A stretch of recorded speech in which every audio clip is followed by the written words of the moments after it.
யோசிச்சு பாருங்க, பாகிஸ்தான் மீது இந்தியா தொடுத்த போரை ஆதரிச்சு ரெண்டு முதலமைச்சர் தான் பேரணி நடத்திருக்காங்க.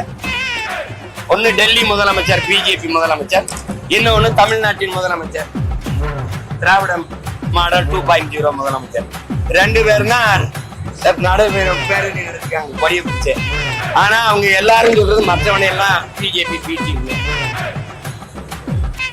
இத்தனை பிஜேபியோட கூட்டணி வச்சிருக்க ஐயா சந்திரபாபு நாயுடு கூட போல, நிதிஷ்குமார் கூட போல.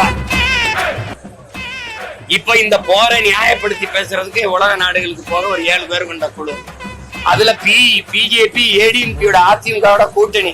அதுல 2 பாராளுமன்ற உறுப்பினர், ஒன்னு ஐயா தம்பிதுரை, இன்னொரு சிவி சண்முகம்னு ஐயா. இந்த 2 பேர்ல ஒருத்தருக்கு அந்த குழுவுல இடம் இல்ல. கூட்டணியே வைக்காத திமுக இருக்க அம்மையார் கனிமொழிக்கு அந்த குழுவுல இடம் இருக்கு. இப்ப யாரு உண்மையிலே கூட்டணி? என்ன அமைதி ஆயிட்டியா?